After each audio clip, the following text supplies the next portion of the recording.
Il pleut, il mouille, c'est la fête à la grenouille, mais c'est surtout la fête du vélo, ici à Marny-les-Compiègnes, dans le département de l'Oise, en ce dimanche 27 septembre. Le temps ressemble à s'y méprendre à une classique dite printanière, mais c'est bien l'humidité de l'automne qui refroidit les ardeurs des coureurs qui vont disputer la 70e édition de Paris-Chauny. Une épreuve qui intègre pour la première fois dans sa longue histoire le circuit de la Coupe de France FDJ, dont c'est ce jour l'avant-dernière et 6e manche. Cette année, pour le 98e anniversaire de l'épreuve, un plateau véritablement alléchant, notamment le champion de France et régional de l'étape, Arnaud Démare. Les organisateurs sont fiers de pouvoir compter sur le Picard qui prépare ardemment le Tour d'Italie. Vainqueur de Milan-San Remo, de 2 étapes sur le Tour et 3 fois champion de France, il compte 71 victoires professionnelles. C'est le meilleur coureur français en activité.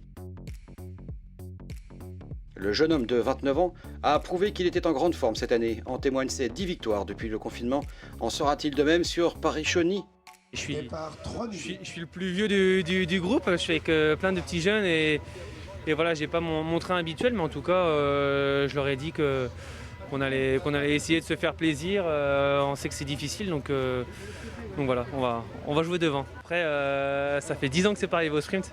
Ouais. Donc je m'attends pas à un sprint aujourd'hui. Ouais. L'année dernière c'était difficile, je sais que faut se méfier, donc voilà. Après le temps, voilà, on va faire avec, hein. C'est un choc parce que la semaine dernière il faisait vraiment bon et là voilà, on va faire avec. Ça va s'améliorer, mais ouais, je pense que ça va bien jouer dans la course. Ouais. Mais pour contrecarrer les plans de Démare, il y a son adversaire le plus redoutable, Nasser Boigny. Lui aussi est en grande forme, il vient de remporter le Grand Prix d'Isberg et de finir 3e de Paris-Camembert en réglant très aisément le sprint du peloton. Il est l'actuel leader de la Coupe de France FDJ, avec un palmarès très fourni lui aussi, dont 3 étapes du Giro, 2 de la Vuelta et un titre de champion de France. Il est juste derrière Démare au niveau des victoires pro avec 68 succès. Il a une occasion en or de se rapprocher de son ancien coéquipier. Encore faut-il que la course du jour arrive au sprint. Décidément, on ne se quitte plus sur la Coupe de France. On va dire une victoire aujourd'hui et c'est la victoire assurée, la 2e. Évidemment, le but c'est de gagner quoi qu'il arrive, même s'il n'y a pas les 50 points. Oui, on va surtout penser à la course et essayer de se disputer la victoire. Après, il va y avoir une course très dure, je pense avec beaucoup de bordures et il faudra être devant en tout cas pour aller essayer de disputer la victoire et je ne pense pas qu'il y aura un sprint massif aujourd'hui. En tout cas, l'équipe a tout fait avec un vrai train, avec Bouda, avec Grondin. Voilà, des coureurs qui sont capables d'emmener facilement entre guillemets au sprint. Oui, on a une belle équipe. Après, comme je le dis, on n'est pas trop dans un scénario de sprint aujourd'hui. Ça va être une course, je pense, difficile avec beaucoup de mouvements et je pense qu'il y aura un petit groupe à la fin en tout cas pour disputer la victoire. Entre les deux ogres du sprint français, les autres équipes vont évidemment tenter de défendre crânement leur chance. Chez B&B Hotel Vital Concept, on a même inscrit 4 Belges sur la liste des engagés. Avec le temps maussade, le froid qui s'annonce, la tactique peut être payante. Et on compte notamment sur un vrai flaut pour montrer les dents comme Frédéric Bacart, qui aime ce genre de conditions météorologiques. Oh, c'est un vrai temps pour les Belges là. Tout le monde nous dit oui. Ouais, en fait pour nous aussi c'est la première course sous la pluie. Chez nous aussi on a eu de bons temps. Juste à partir des jours passés ça a commencé à avoir des tempêtes et pluie, donc moi j'aime bien. Si le météo était normal, c'était un duel, oui, mais maintenant ça change tout. Hein. Je pense que la course peut être déjà faite après 20 km, on ne sait pas. Ça peut bordurer et tout, donc... Ouais. C'est ce que vous espérez? Ouais. Merci. Frédéric Bacart et les autres coureurs attendent patiemment que le départ soit donné. Le champion de France étrenne son beau maillot. On règle ses lunettes, on ajuste son casque, on discute de tout, de rien, de la pluie mais pas du beau temps, en tout cas pas aujourd'hui. On se dit qu'on va passer une sale journée et on pense déjà à la douche bien chaude du soir. On mange un dernier morceau pour éviter un coup de fringale et c'est parti.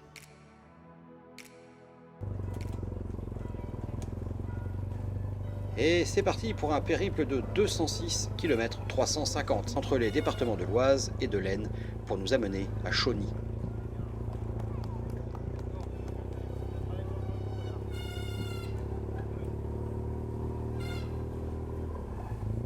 9 côtes sont répertoriées, dont la côte de Saint-Gobain, 900 mètres à 7,6%, et celle de Grévy, 1 km 2 à 7,2%. Le parcours est cabossé, casse-pattes, et le temps n'arrangeant rien à l'affaire, il va falloir être courageux pour sortir et être dans une échappée. Rapidement, les téméraires pointent le bout de leur nez.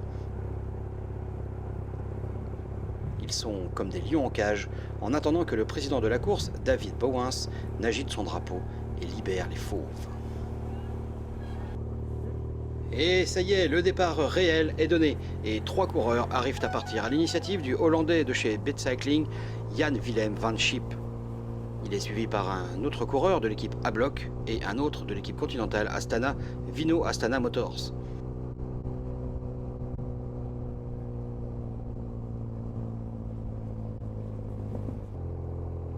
Ils prennent quelques longueurs d'avance, mais on le voit, le peloton est juste derrière, il veille.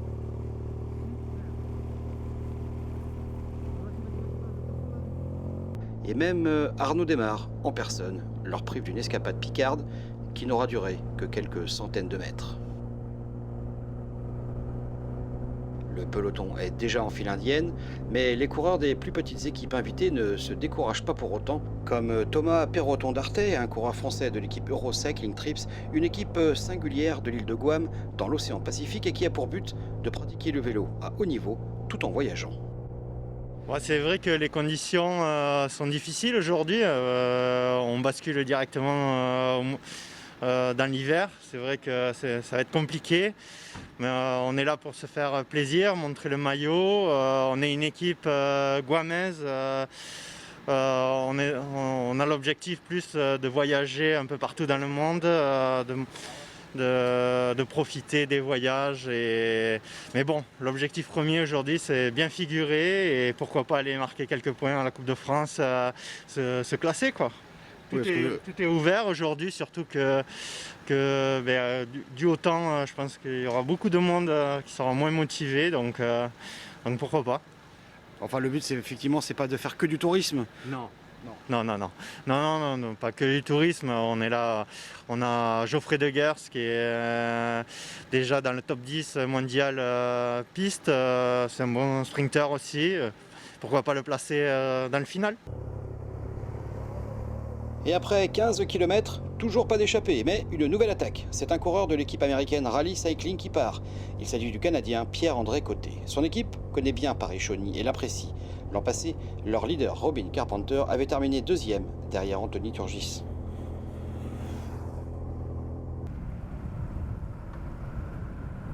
Il est suivi par Matthijs Paskens de l'équipe Bingoal Wallonie-Bruxelles, puis par un autre néerlandais de l'équipe A-Block, décidément très active, Meindert Voilink. Et un 4e tente de se joindre à la fête, c'est le vainqueur sortant de Paris Tour Espoir de l'équipe Groupama FDJ, Alexis Brunel. Ces 4-là, prenant quelques longueurs d'avance sur un peloton dont on aura compris que les coéquipiers de Brunel ne veulent pas collaborer. Et devant, ce sont toutes les équipes qui ont été piégées par cette échappée qui mène la danse à l'image des AG2R La Mondiale.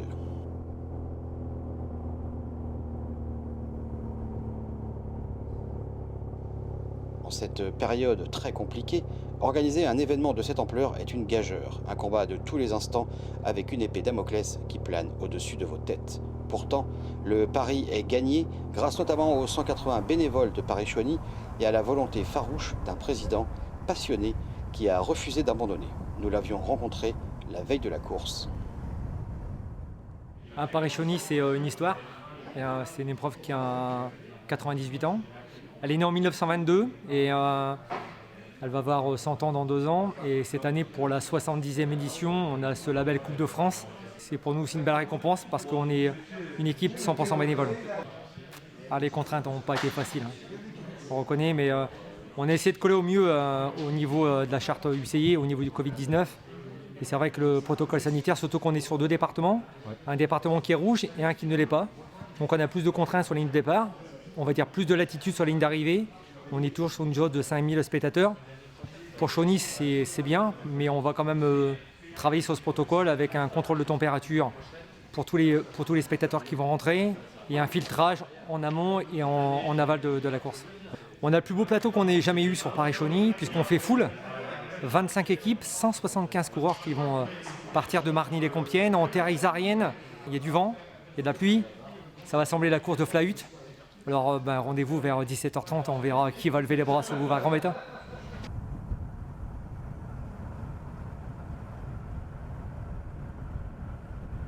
Et pendant ce temps-là, les 4 hommes de tête continuent leur progression, même s'ils ne comptent que 30 secondes d'avance au maximum. Pourtant, on le voit, les relais sont appuyés, ils s'entendent très bien, mais sont exposés au vent violent dans cette campagne dégagée.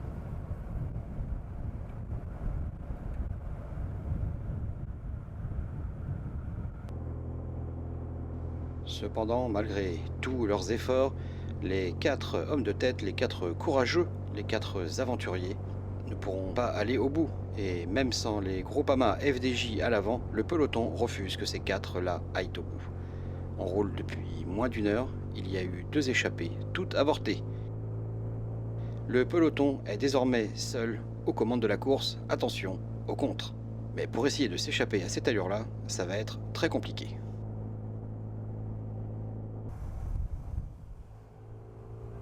On roule depuis 35 km et à la sortie de la localité de Saint-Aubin, une nouvelle tentative. C'est un coureur de l'équipe AG2R La Mondiale qui sort du peloton.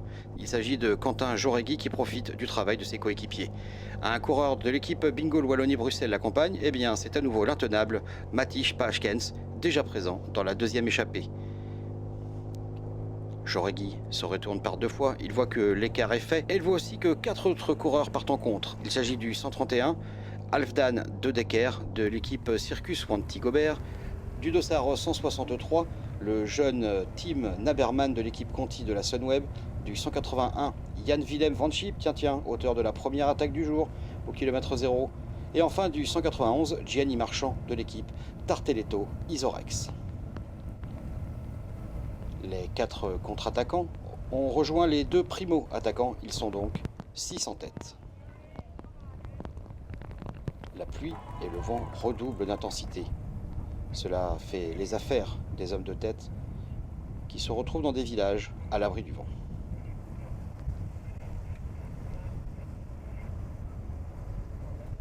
L'écart avec le peloton se creuse. On dirait que ce dernier laisse partir au kilomètre 40, 1 minute 30, il le sépare des échappés. Le temps est en train de s'améliorer petit à petit. On le voit, le ciel bleu va commencer à sécher la route, la pluie a cessé.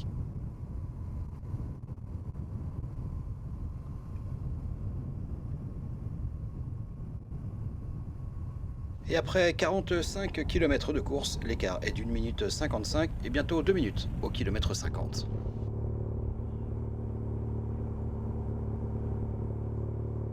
Et dans le peloton, ce sont à nouveau les Groupama FDJ qui entretiennent le suspense. Arnaud Desmar veut malgré tout ne pas laisser passer cette chance pour remporter son 72e succès professionnel.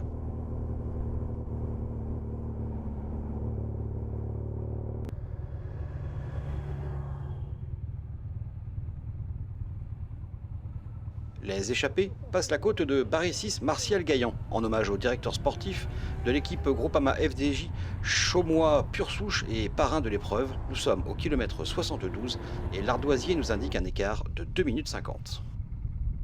Puis, au kilomètre 85, dans ce magnifique paysage le long des vignes, sur les coteaux de Coucy-le-Château, l'écart dépasse les 3 minutes.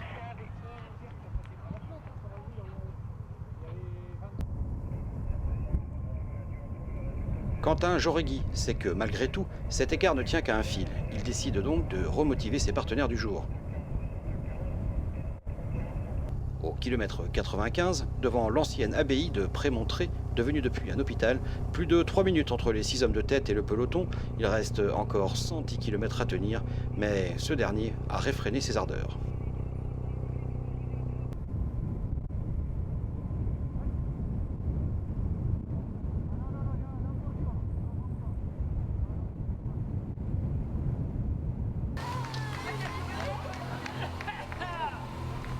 Dans la côte de Saint-Gobain, le peloton commence à se délier. Le travail des équipes de sprinteurs commence à faire le ménage à l'arrière. À 88 km du but, seuls les plus forts et les plus résistants peuvent encore espérer une place sur le podium. Ce 70e Paris-Chauny offre aux spectateurs l'occasion de voir les coureurs par 3 fois. Un circuit intramuros est proposé avec 3 passages sur la ligne d'arrivée. Au premier passage sur la ligne, alors que le speaker Daniel Manjas annonce en direct le titre mondial de Julian Alaphilippe, l'écart s'est considérablement réduit.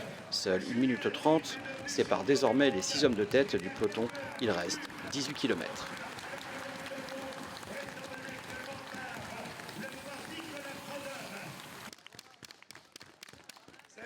Odile, c'est bon pour toi ?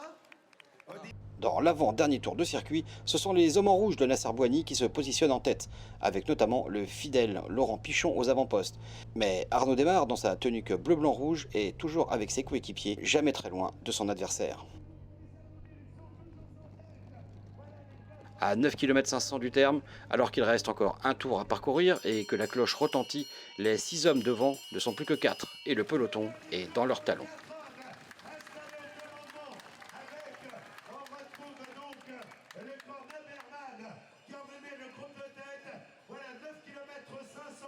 Seule une poignée de secondes sépare les 4 devant au peloton. Un sprint massif est désormais fortement envisagé.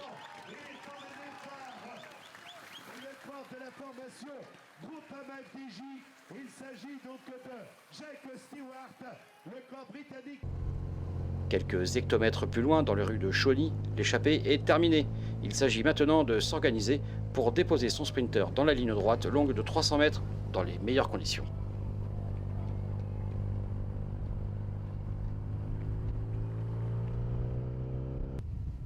Et à 2 km de la ligne, les Groupama FDJ mettent le train en place pour Démare. Boigny est en embuscade.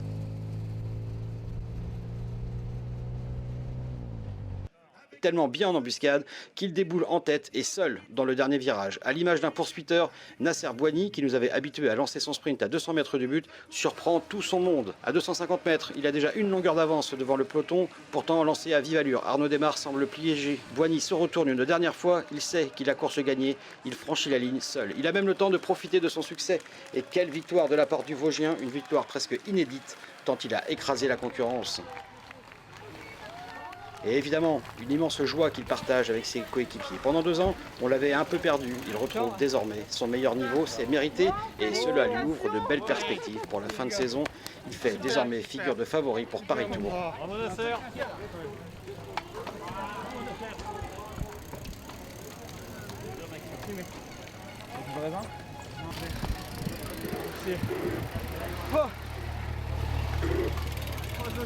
Sorti avec 20 mètres.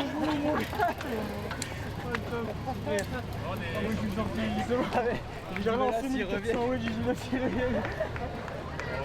Allez, go.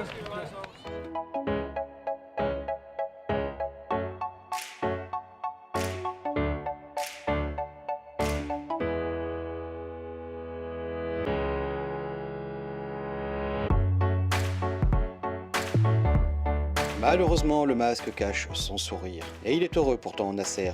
Une semaine folle avec 2 victoires et une 3e place. Il remporte du coup son 69e succès professionnel. Il n'est plus qu'à 2 longueurs de Arnaud Démare. Avec ce score, il figure dans les 10 meilleurs coureurs mondiaux en exercice. Sur le podium, il rejoint Alexander Krieger et Danny Van Poppel. Au classement, on notera l'excellente 4e place de Jérémy Lecros de l'équipe BNB Hotel Vital Concept. Arnaud Démare n'a pas pu faire mieux que 5e. Nasser Boigny remonte sur le podium. Cette victoire à Paris-Chauny lui assure définitivement le classement général de la Coupe de France FDJ. Même s'il reste une manche à disputer, à savoir Paris Tour, il ne peut plus être rejoint. Il remporte ainsi sa 2e Coupe de France.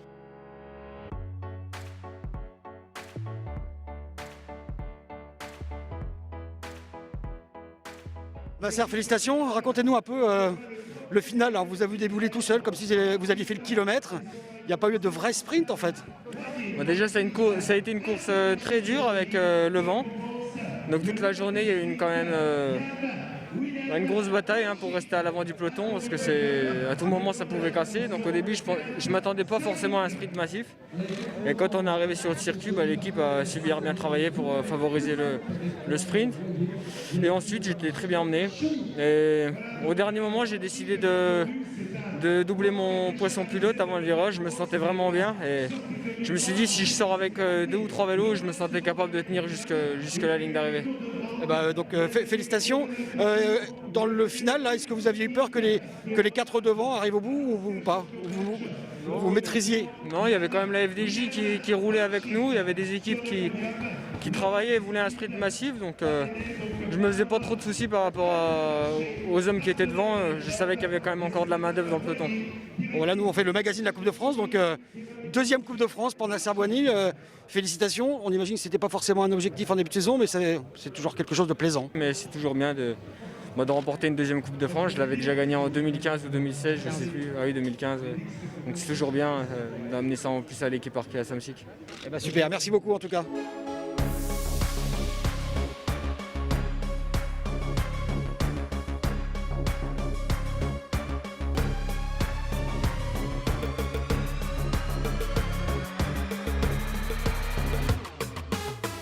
Merci de nous avoir suivis, nous l'avons dit, il reste encore une manche de Coupe de France, c'est donc Paris Tour le 11 octobre et vous pourrez me suivre en direct sur Eurosport dès 14h. À bientôt.